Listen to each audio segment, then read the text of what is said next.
Henry Ford, a man who built an empire and almost destroyed it with his own hands. He gave the world the modern automobile, revolutionized industry, and made cars affordable for everyone. But behind the genius was obsession. A man who hated banks, unions, and even innovation when it came from others. This is the story of the man who changed the world, but couldn't change himself. This is the complicated life of Henry Ford. It begins in 1863 on a small farm in Michigan. Henry Ford hated farm work. He hated the monotony, the repetition.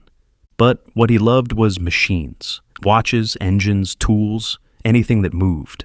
At 16, he left home with nothing but his curiosity and an obsession with mechanical perfection. In Detroit, he got his first job as an apprentice machinist, making $2.50 a week. But even then, Ford wasn't content building someone else's machines. He wanted to build one that could change everything, a machine that could move without horses. By the 1890s, Ford was experimenting with gasoline engines in a small shed behind his house.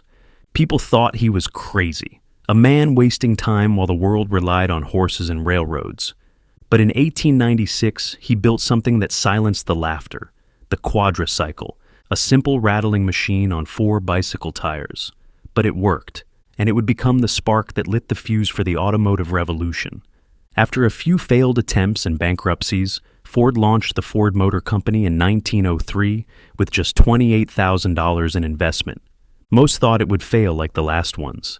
But Henry had a vision, a car for everyone, not just the rich. In 1908, that vision took form, the Model T, a car simple enough for farmers, durable enough for dirt roads, and cheap enough for ordinary families. Within months, it became a sensation. By 1914, Ford was producing more cars than every other automaker combined.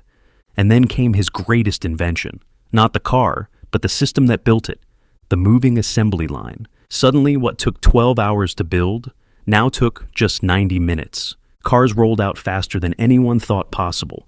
America was transformed. Mobility became a right, not a privilege. Henry Ford wasn't just building cars, he was building the modern world. But success did something strange to Ford. It made him believe he was always right. In 1914, he shocked the business world again by paying workers $5 a day, double the average wage. He called it fair pay. The newspapers called it madness, but it worked. Productivity soared, turnover plummeted, and Ford became a hero to the working man. But behind the scenes, a darker reality grew. He spied on his employees through a secret police force called the Service Department. He hated unions and crushed any attempt at organizing. Workers who spoke out were beaten, silenced, or fired. At the same time, his curiosity about control extended beyond the factory.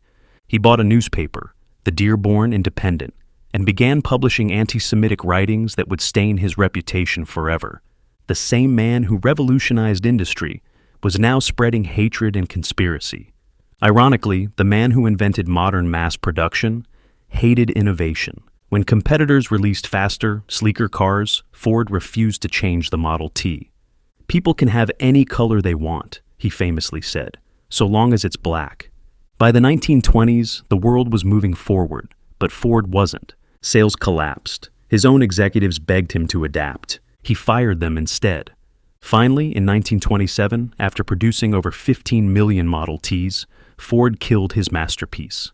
He introduced the Model A, but it was too late. General Motors, his rival, had taken the crown. Henry Ford, the man who brought motion to the masses, was now being outpaced by his own creation. Progress. When World War II began, Ford's factories became crucial to America's war effort, building tanks, planes, and engines at massive scale. His Willow Run plant produced one B-24 bomber every hour, an industrial miracle. But Ford himself was aging, isolated, and increasingly paranoid. He clashed with his son, Edsel, who wanted to modernize the company. Their relationship became bitter, cold, and when Edsel died young, Henry was never the same. By the mid-1940s, he was losing control, mentally and physically.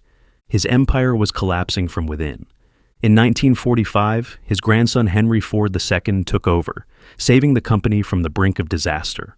Henry Ford died 2 years later, in 1947, in the same small house where he was born. No wealth, no power, just the legacy of a man who changed the world but couldn't change himself. Henry Ford was both a genius and a warning. He gave the world affordable cars, paved the way for the middle class, and built the foundation of modern industry. But his obsession with control, his refusal to adapt, and his darker beliefs showed the limits of genius when blinded by pride. He built a company that would outlive him, but not without scars. Every car rolling off a Ford assembly line today carries a little piece of him, the dreamer, the builder, and the tyrant. Henry Ford's life proves one thing: you can change the world, but the hardest thing to change is yourself.